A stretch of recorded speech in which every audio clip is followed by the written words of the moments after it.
কমলাপুর স্টেশনে এসেছি। এখানে পথশিশু আছে কিনা দেখতে কমলাপুর স্টেশনে এসেছি।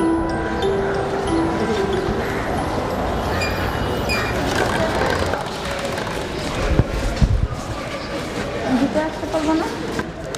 তুমি কি একাই থাকো জায়গায়? একা? ও, তোমাদের দেশ কই? কোথা থেকে আইছো? রংপুর। রংপুর থেকে আইছো? একা একাই থাকো? বাবা, তুমি কি আমাদের ঘর স্কুলের নাম শুনছো কোনোদিন? শুনো নাই? সত্যি শুনো নাই? ও আচ্ছা, তুমি কি আমাদের ঘর স্কুলে যাবা? এই যে একটা বৌদ্ধ মন্দির চিনো? ওইদিকে আছে একটা, তারপরে অনেক সেন্টার আছে। আমরা এখানে আসলাম, আমাদের দুটো ছেলে বন্ধুর সাথে কথা বললাম, ওদের ব্যাপারে জানলাম, ওদের মা বাবার ব্যাপারে জানলাম, ওরা কে কী করে তাও জানলাম। আমাদের কথা কিছু বললাম, তারপর ওদের বললাম স্কুল ব্যাপারে একটা কথা বললাম। তারপরে ওদের কাছ থেকে বিদায় নিয়ে চলে আসলাম, আর একদিন আসবো এই বলে বিদায় নিয়ে চলে আসলাম। তারপরে এমন কয়েকদিন আমরা আসবো, এসে ওদের সাথে বন্ধুত্ব হবে, তারপরে ওরা ডিসিশন নিবে যে আমাদের স্কুলে যাবে কি না। এভাবেই কয়েক মাস আমরা আসি, তারপরে এসে আমরা শিশু নিয়ে যাই। কারণ ওরা তো জানে না, ওরা হয়তো ভাবতে পারে যে পাচারকারী কেউ আমরা নিয়ে বেচা ফেলতে পারি, তারপর অন্য কোথাও নিয়ে যেতে পারি, এইভাবে ওরা হয়তো যায়নি।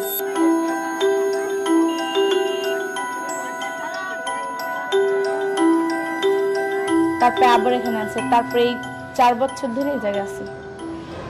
যখন আমি সবাইকে ছেড়ে চলে গেলাম, একলা থাকতে শুরু করলাম, তখন আমার বয়স ছিল 10 বছর। আমার মা আমার অনেক মারতো আমার বাবা, পরে আমার মা আমার একটা বাসার কাজে দিছে, সেখানে কাজ করতাম, আমার মন টিকতো না, তারপরে সেখান থেকে পলে আবার চলে আসি। আসার পরে আমার বাবা আবার আমার অনেক মারে, আমি বাসাতে পলে পড়ছি দেখা, তারপর অনেক মারধর করে। তারপরে আমি আর সহ্য করতে না পেরা একটা গাড়িতে উঠছি, গাড়িটা কোন জায়গায় নিয়ে যাবো আমি ঠিক জানি না, গাড়িতে উঠটা ওইদিকে গেছি, পরে কমলাপুরে একটা ব্রিজ আছে ওই দিক গেছি, ওই জায়গায় যা অনেকক্ষণ দাঁড়াইছিলাম। তারপরে আমি গেছি, যাওয়ার পরে শাহিদার সাথে দেখা আর সুমির সাথে দেখা।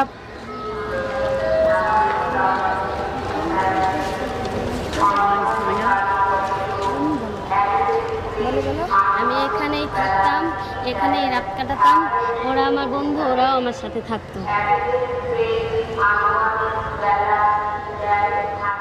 সেদিন তো আমার অনেক খারাপ লাগে, তখন ওই যে কত মানুষ চিনি না, মানে যেই জায়গায় ঘুমাইতাম সেখানে বলতো যা এখান থেকে উঠতে যা, মানে একদম ভাল লাগতো না, মানে ডিস্টার্ব করে না, ছেলেরা অনেক বকা দেয়, তারপরে মানে অনেক খারাপ খারাপ বকা দেয়, তাই মানে আরও মানে নিজের অনেক মানে মনটা অনেক, তারপরে ভালো লাগতো না ছেলেরা যে বকা দেয়, তো মানে এমন।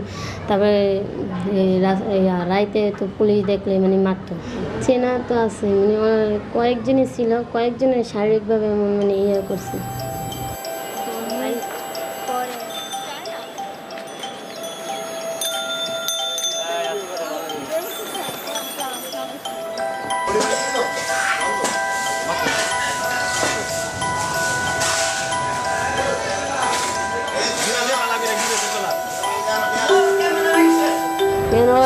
বড় বড় শিশুরা ছোট শিশুদেরকে নির্যাতন করে, মানে যেরকম শিশুদেরকে বড় লোকরা নির্যাতন করে, এমনও আছে পুরুষ নির্যাতন করে, তার জন্য প্রচুর ভয় পাইতাম।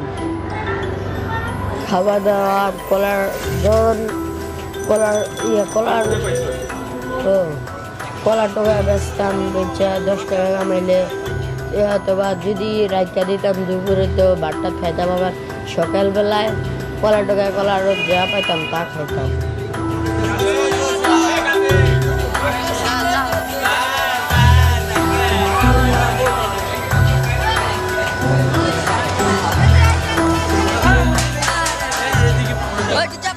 দেড় বছরের মতন ছিলাম এমন, তখন আমার বয়স ছিল 8 হবে এমন। সবাই দেখে লাঠি উস্তাদা, তারপর মাইরা দুইরা কেমন করে দেখে, কেউ আপন ভাই বানে না। খাবার মানুষের চাইলে দিত না। তারপর বাস স্ট্যান্ডে যে কিছু বোঝা মাইরা দিতাম, এই যে ব্যাগ নিয়ে দিতাম মাথায়, অন্য রিক্সায় দিয়ে দিতাম। তারপর আমার 10-20 টাকা দিত, ওটাতে আমি আসতাম।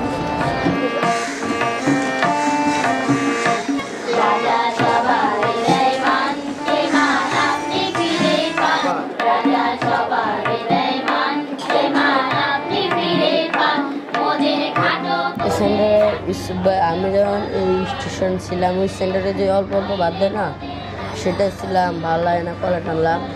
আমার পিছে পিছে ইসুফ ভাই, আমি যেখানে যাই ওই নাইটের ইসুফ ভাই বললো তুমি কোথায় থাকো ভাই? আমি বললাম ভাই আমি ওই সেন্টার থাকি, কয়েকটা সেন্টারে যাবা মানে খেলাধুলা করে দুপুরবেলা চলে আসবা। আমি বললাম ভাই না, তারপর মানে ক্যারাম বোর্ড খেলতে পারবা, তারপর লুডো খেলতে পারবা, টিভি দেখতে পারবা, কার্টুন আছে।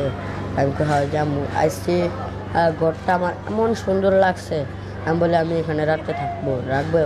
এসে হ্যাঁ রাখবে। তারপর আমি আজকে থেকে আমি এই সেন্টারে যখন আসছি, একদিন বললাম একটা ছেলেকে বললাম ভাই তুমি কই থাকো? জেনে মানে এখানে থাকি। বললো জেনে মানে চাই এখানে থাকি, তোর কোনো সমস্যা আছে? আমি বললাম না ভাই, একটু জিজ্ঞাসা করলাম। রাস্তায় ছিলাম, গোসল করতে পারি নাই, তারপর কাপড় চোপড় ধুতে পারি নাই বেশি। এখানে এসে খাইতে পারি, গোসল করতে পারি, ঘুমাইতেও পারি। আর রাস্তায় ঘুমাইলে সবাই লাঠি উষ্টা মারতো। তারপর জিআরপি আইসা গোয়া পিসা পিটান দিলে প্রচুর ব্যথা করতো। রাস্তাঘাটে তো মানে ঘুমাইতাম, এমন কম্বল পাইতাম না, তারপরে তোষক পাইতাম না, মশারি পাইতাম না। তারপরে যে মাথায় যে তেল দেয়, রাস্তায় তো টাকা দিয়ে খাইতে পারলে খাইলাম, আর তেল কিনবো, তেল পাইতাম না, চিরুনি বেরাস যা পাইতাম। সবচেয়ে বেশি ভালো লাগে আমি যে একটা সুবিধা পাইছি, নিরাপদে থাকতে পারতেছি, এই জিনিসটা খুব ভালো লাগে।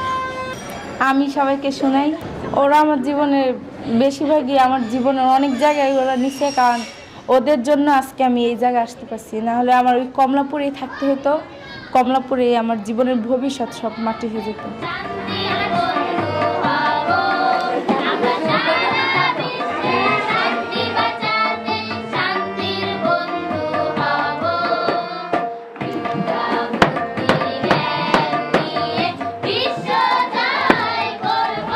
আমি পেয়ার মনিটর হিসেবে এখানে মানে আপার সাথে সাহায্য করি।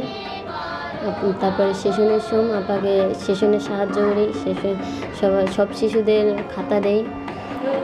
আমার থেকে ভালো লাগে ছবি আর্টিস্ট আছে না, আর্টিস্ট ভালো লাগে। তারপর শিশু ছোটো বন্ধু বান্ধবের সাথে খেলাধুলা করতে ভালো লাগে। তারপর হচ্ছে এমনি পড়ালেখা করতে একটু ভালো লাগে।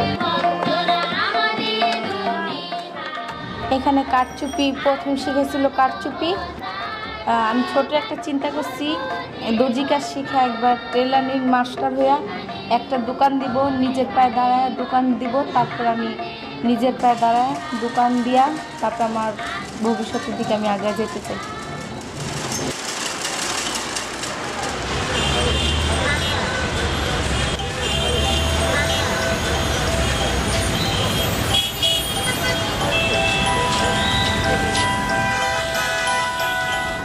এখানে ভালো আছি। আর রাস্তায় যদি থাকতাম, রাস্তায় ময়লা আবর্জনা থাকতো, তারপর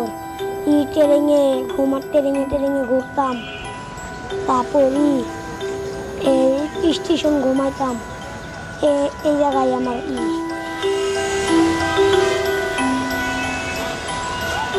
ওরা স্কুলে পড়ে, ওদেরকে ভালো ব্যবহার করে, আমরা রাস্তায় পরে রয়েছি, আমাদেরকে খারাপ ব্যবহার করে। আমরাও চাই ওরা যেরকম ওরাও যেরকম স্নেহ মায়া পায়, আমরাও সেরকম স্নেহ মায়া পাইতাম চাই। তখন করতে যাই এই একটা এনজিওর মতন কত শিশুদের জন্য।